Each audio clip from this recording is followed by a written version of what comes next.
인본병원 파주운정점의 정형외과 전문의 신준호입니다. 비록 온라인이지만 의료 강연을 통해서 파주 시민 여러분들께 강의를 맡게 되어서 정말 영광입니다. 강의에 앞서 먼저 간략하게 인본병원에 대한 소개와 저의 소개를 하고 강의를 시작하겠습니다. 이번 강의의 주제는 무릎관절의 퇴행성 관절염입니다. 인본병원 파주운정점은 진료과목 정형외과, 신경외과, 신경과, 내과, 영상의학과, 마취통증의학과로 150병상을 갖춘 병원입니다. 저의 양력입니다.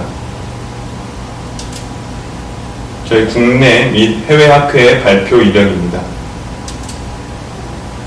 저희 연수 이력이고,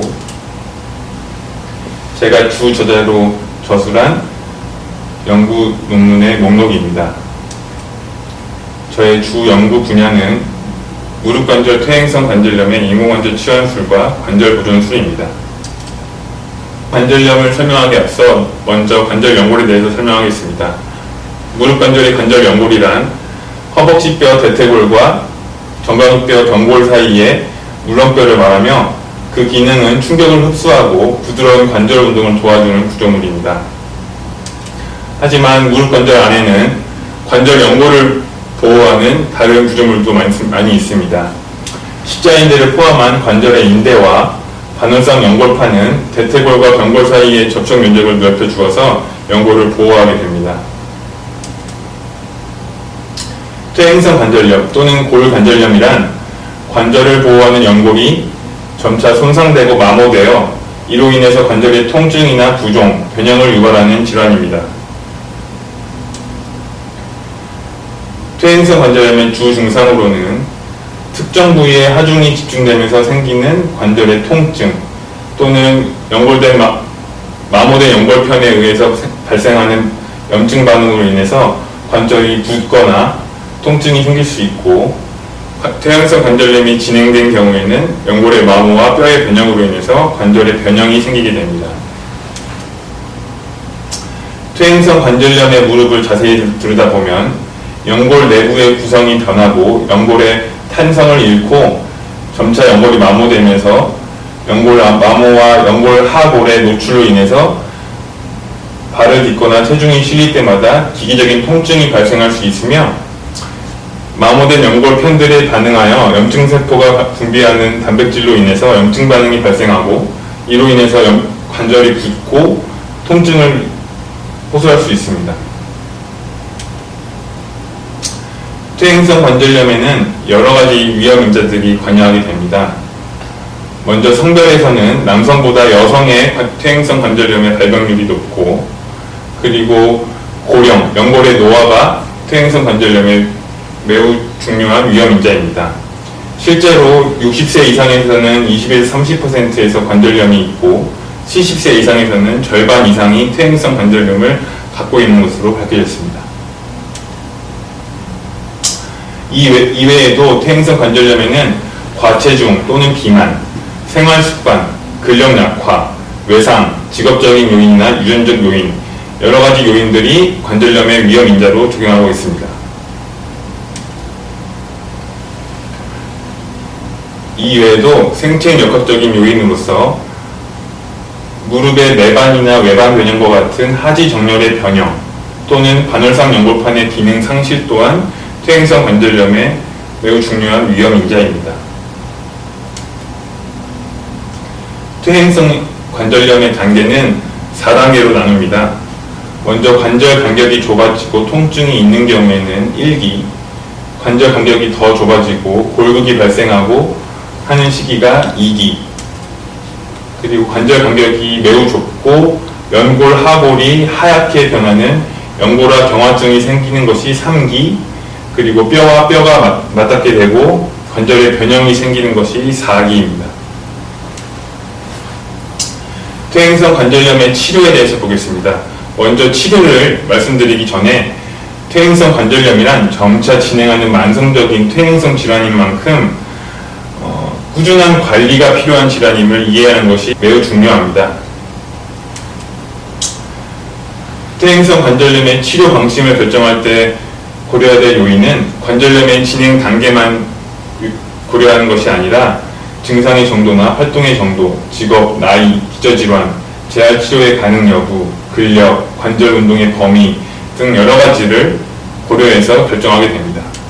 퇴행성 관절염의 여러 위험 인자들 중에서 관리가 가능한 요인들을 적절히 꾸준하게 관리하는 것이 치료에서 가장 중요한 핵심이게 되겠습니다. 그 세 가지가 바로 생활습관 교정, 운동, 체중 감량입니다. 먼저 운동을 보시면 관절 운동을 통해서 확산으로 인해서 관절 연골에 영양분이 공급되기 때문에 관절 운동을 하는 것은 매우 중요하게 되겠습니다. 운동 원칙으로는 중등도 강도의 유산소 운동을 주 3회 이상 하는 것이 권고되고 있으며, 근력 운동으로는 대퇴사두근 및 코어 근육을 기르는 운동을 하는 것이 중요합니다. 비교적 무릎 관절에 전달되는 하중이 적은 운동, 즉 걷기나 실내 자전거, 그리고 수영 등이 좋은 운동이 되겠습니다. 무릎 수술 후에 하는 운동 또한 수술 전과 다를 바 없습니다. 그래서 대퇴사두근 및 코어 근육을 발달시킬 수 있는 운동들을 하는 것이 매우 중요하게 되겠습니다. 다음은 생활습관 개선입니다. 쪼그려 앉는 자세나 좌식 생활 같은 경우에는 하중이 무릎 관절 뒤쪽으로 집중되기 때문에 퇴행성 관절염 진행에 매우 안 좋은 위험 인자입니다. 그렇기 때문에 쪼그려 앉는 자세를 피하는 것이 좋고, 무거운 물건을 들고 계단 오르고 내리는 것도 피하는 것이 좋습니다. 또한 체중을 1kg을 줄이면 무릎에 전달되는 하중을 3, 4배, 즉 3, 4kg을 줄일 수 있기 때문에 체중 관리하는 것도 매우 중요합니다.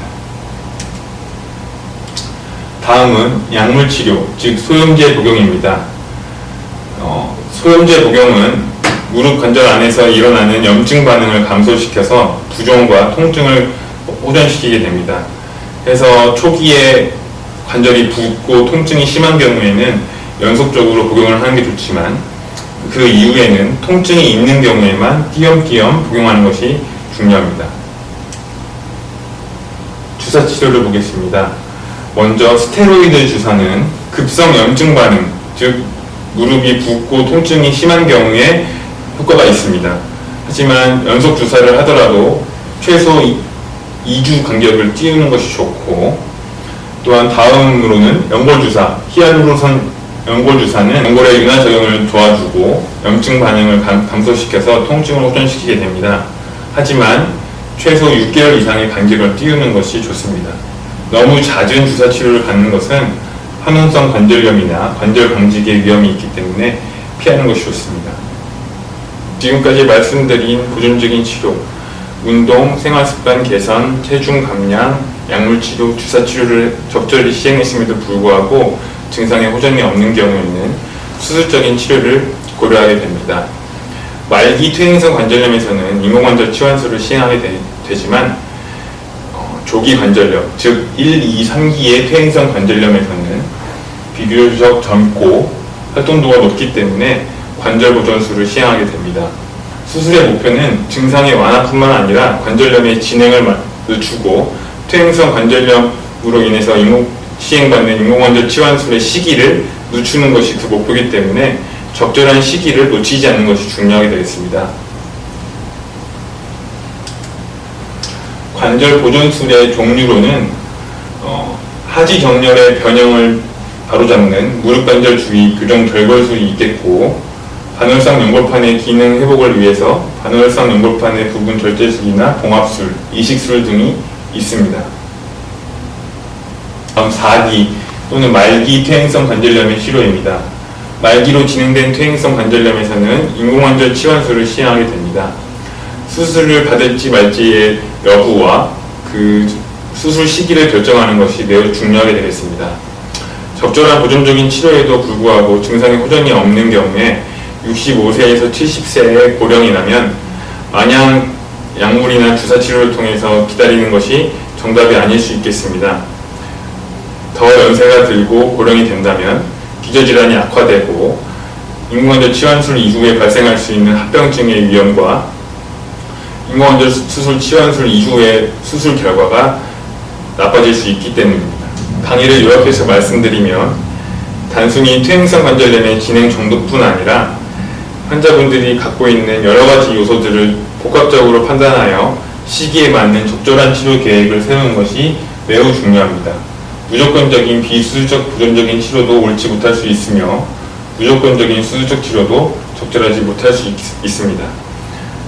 그렇기 때문에 적절한 시기에 올바른 치료 계획을 세우는 것이 매우 중요하고 그것이 퇴행성 관절염에서 건강한 관절을 유지하는 열쇠가 되겠습니다. 이상 강연을 마치겠습니다. 감사합니다.